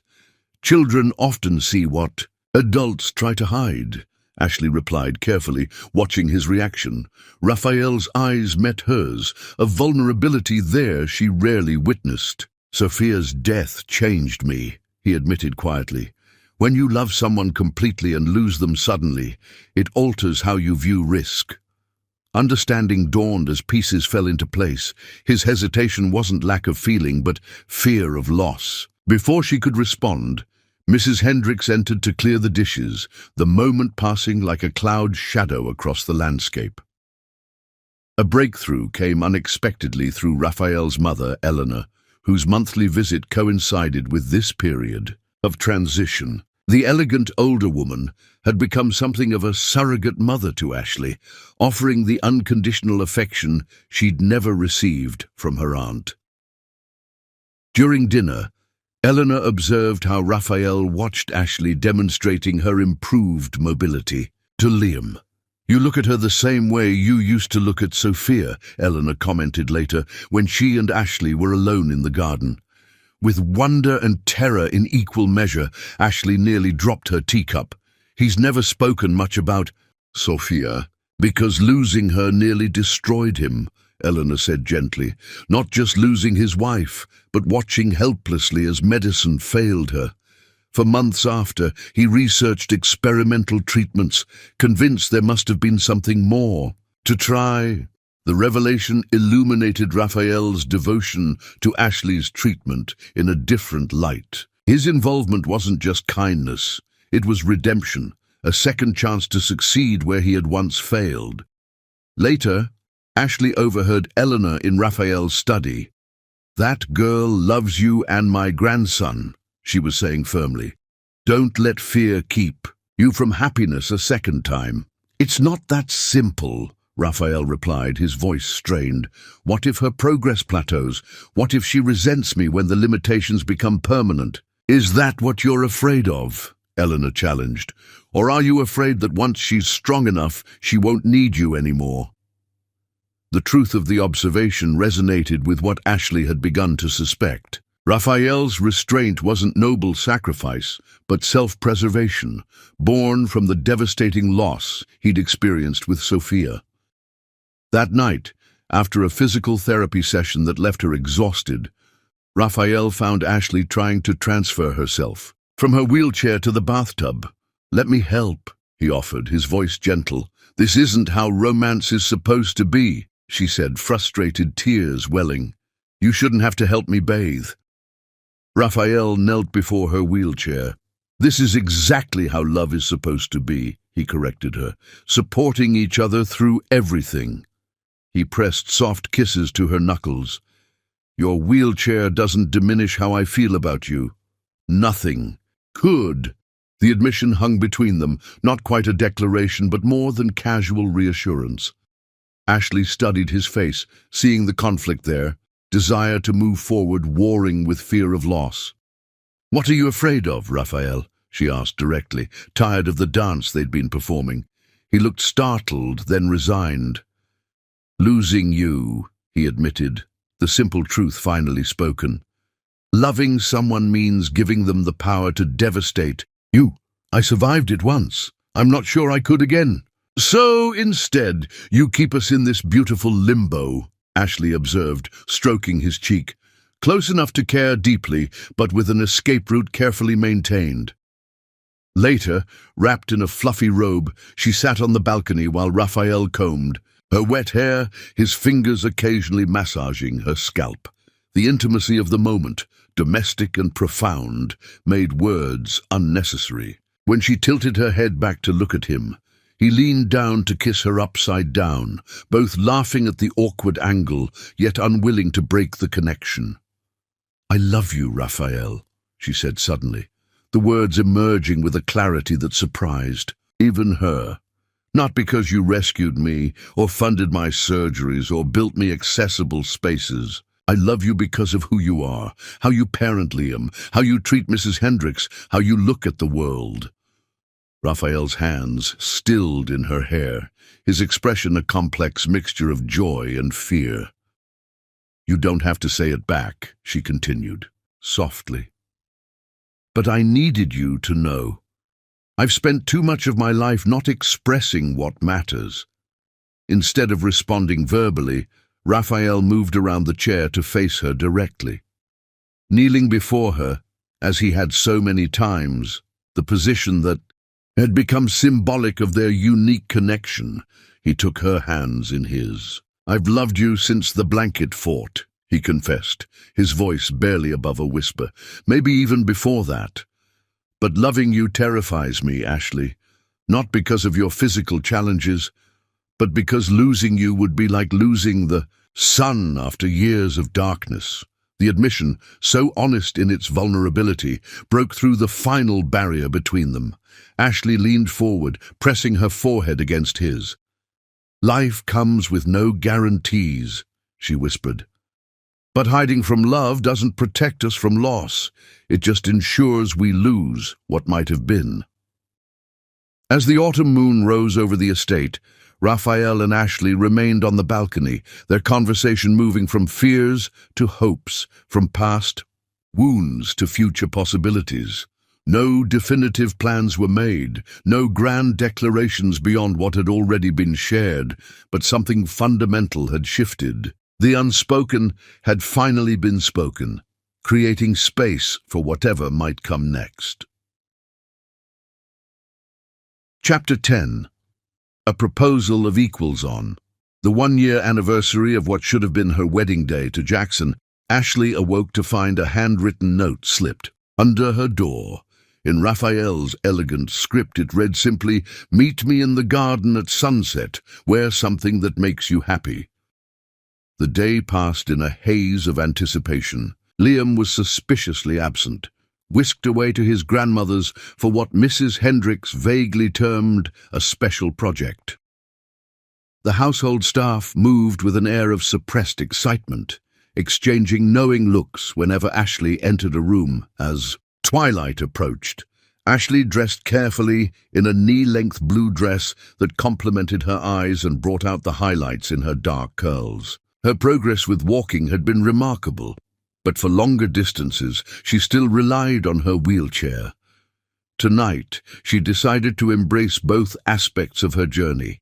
She would wear the blue dress that symbolized her new beginning, use a wheelchair to reach the garden, but bring her cane for whatever Raphael had planned. At precisely 6 o'clock, Ashley wheeled herself down the path toward the garden, curiosity building with each turn. As she rounded the final bend, she gasped at the transformation before her. The garden had been illuminated with thousands of twinkling lights cascading from trees and woven through shrubs. Lanterns lined a path of rose petals that had been laid, wide enough for her wheelchair. The air was perfumed with jasmine and roses, and somewhere out of sight, string instruments played softly. Following the illuminated path, Ashley found Raphael standing beneath an arch of roses and jasmine, Liam beside him holding a small box, both in suits. The garden staff had positioned musicians by the pond, their melody creating a perfect soundtrack to the magical setting. "What's happening?" she asked, her heart racing as she stopped her wheelchair before them. Raphael approached slowly, carrying a blanket of silk that he gently draped across her legs, not to hide them, but to honor her with beauty. He knelt before her wheelchair, bringing them eye to eye, a position that had become their symbol of equality. "A year ago, you came into our lives broken by others, but strong within yourself," he began, his voice thick with emotion. "You've healed our family while rebuilding yourself." He took her trembling hands in his. "I fell in love with you while you were in this chair, and I'll love you whether you walk or roll through life beside me." Tears welled in Ashley's eyes as the significance of the date registered fully. What should have been the anniversary of her greatest humiliation had been transformed into something entirely new. "You've shown me what love looks like in action," Raphael continued. "Not just words, but patience and presence and unwavering support." Liam stepped forward, his small face solemn with the importance of his role. "I'm not asking you to be Liam's mother. You already are in all the ways that matter," Raphael said. "I'm asking if you'll be my wife, my partner, my equal in everything." Opening the box Liam proudly presented, he revealed a sapphire ring surrounded by smaller diamonds. "Not traditional," Raphael explained, because there's nothing traditional about our journey. Sapphire for your strength, diamonds for your multifaceted beauty, and the platinum band for our unbreakable bond. Through happy tears, Ashley reached for his face, her palms cradling his cheeks. "I once believed my wheelchair defined my boundaries," she whispered. "You showed me it only defines my transportation." "Yes, Raphael, 1,000 times yes." As he slipped the ring onto her finger, Liam couldn't contain his excitement any longer, throwing his arms around both of them. "We're going to be a real family," he exclaimed, bringing laughter through Ashley's tears. Using her cane, Ashley stood carefully, determination evident in every movement. Raphael rose with her, his hands hovering near her elbows for support, but allowing her the independence that meant so much. Their kiss was witnessed by a garden full of staff who emerged from hiding places to applaud, and by Liam, who jumped excitedly beside them. The wedding was planned for the following month, an intimate ceremony that reflected their unique journey. Against tradition, Ashley chose to use both her wheelchair and her ability to walk. "My chair brought me to you," she explained to Raphael during planning. "It deserves to be part of our beginning." On a perfect autumn day, with leaves creating a natural carpet of gold and russet, guests gathered on the estate grounds. The ceremony site had been designed with careful consideration. A flat, smooth path allowed Ashley to arrive in her decorated wheelchair, adorned with white roses and trailing ribbons, while a few sturdy steps with elegant handrails led to where Raphael waited. Liam proudly walked beside Ashley down the aisle, occasionally stopping to adjust her trailing veil with serious attention to detail. When they reached the steps, he stood ready to take charge of the wheelchair while Ashley rose, leaning on her cane, decorated with the same white roses and ribbons. Raphael waited at the altar, tears unashamedly tracking down his face at the sight of his bride walking those few, significant steps toward him. When she reached him, he took both her hands in his, supporting her as she stood before him. Their vows, written personally, spoke of journeys and challenges overcome. "I promise to be your legs when you need rest, your strength when you falter, and your biggest champion in every victory," Raphael vowed. "I promise to show you that love sees no limitations," Ashley responded, "to be your partner in raising Liam, your comfort in sorrow, and your equal in joy." When the minister pronounced them husband and wife, Raphael swept Ashley into his arms for their kiss, lifting her off her feet in a gesture that symbolized both support and celebration. The guests erupted in cheers, none louder than Liam, who had been entrusted with the rings and had performed his duty with solemn perfection. The reception that followed celebrated their unique love story. Tables were set at heights, accommodating both standard chairs and wheelchairs. Dance floors were smooth and accessible. Every detail reflected their commitment to creating spaces where everyone belonged. A special moment came when Raphael revealed his surprise. Ashley had progressed enough in physical therapy to stand for their first dance, supported partially by her cane and partially by his arms. "May I have this dance, Mrs. Luca?" he asked, formally offering his arm. With determination shining in her eyes, Ashley stood, the guests falling silent in awe as Raphael guided her to the center of the floor. Their dance was slow and careful, her steps uncertain but her smile radiant. "I'm so proud of you," he whispered against her temple. "It's because of you that I'm standing," she replied, "in every way that matters." As they swayed gently to the music, his arms secure around her waist, guests witnessed not just a marriage, but the completion of a family once fractured by loss, now made whole through unexpected love. Later that night, in the privacy of the honeymoon suite, Raphael carried Ashley across the threshold. Laying her gently on the bed scattered with rose petals, he knelt to remove her special wedding shoes. "You've walked enough today," he said, massaging her feet with tender care. "Let me take care of you now." Their first night as husband and wife was a tender exploration of trust and passion. Raphael's gentle hands and reverent kisses erased any insecurities Ashley had about her body. In the sanctuary of his arms, she found not just physical pleasure but complete acceptance. "I never thought I'd find this," she whispered against his chest as they lay entwined afterward.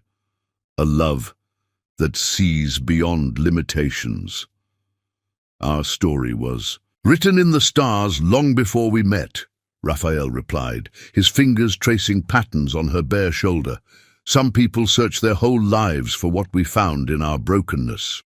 As moonlight spilled across their intertwined forms, Ashley reflected on the extraordinary journey that had brought her to this moment. From the cruel rejection at her first wedding to the loving acceptance of this one.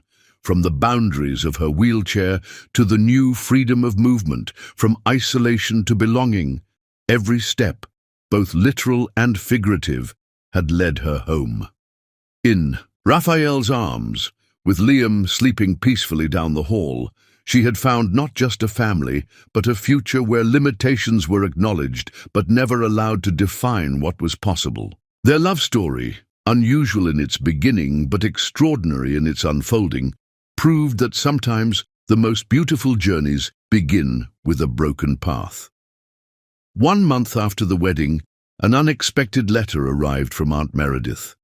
The terse note congratulated Ashley on her marriage. Having seen the announcement in the society pages, there was no apology for the past, no acknowledgement of the harm done, but the final line offered a tentative opening. "Should you wish to visit sometime, my door is not closed to you." Ashley considered the olive branch carefully before drafting her response.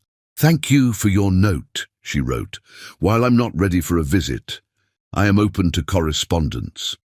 Perhaps we can get to know each other as the adults we now are, rather than as guardian and ward." She included several wedding photos showing her standing beside Raphael, a subtle demonstration of how far she had come without her aunt's support. Their exchange of letters, initially formal and cautious, gradually evolved into a monthly correspondence that, while never warm, provided a measure of reconciliation neither had expected. Epilogue. 2 years later, Ashley's life had settled into a rhythm that once seemed impossible.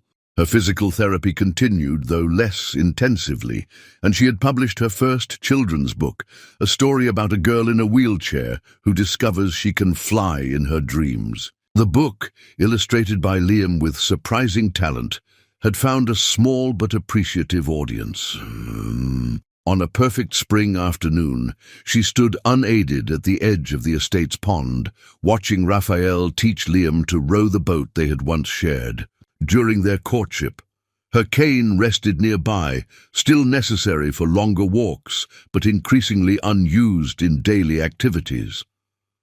The medical journey had been long, with setbacks and victories, but Dr. Vargas had recently declared the treatment a remarkable success. Ashley would never have the mobility of someone who hadn't experienced her condition, but she had surpassed every projection and expectation.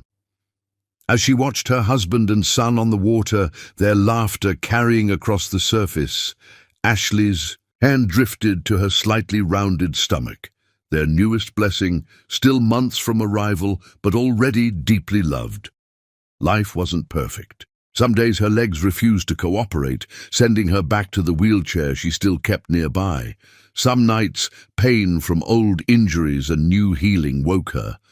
But those moments were balanced by countless others filled with joy, purpose, and the profound knowledge that she was exactly where she belonged. When Raphael looked up and caught sight of her watching them, his face lit with a smile that still made her heart skip. With a few instructions to Liam about the oars, he guided the boat back to shore and stepped out, crossing the short distance to where she stood. "Happy?" he asked simply, his arm slipping around her waist. Ashley leaned into his embrace, watching as Liam carefully secured the boat the way his father had taught him. "Beyond words," she replied. And she was, not because her life was free from challenges, but because she faced them surrounded by love that had never seen her as broken, only beautifully human.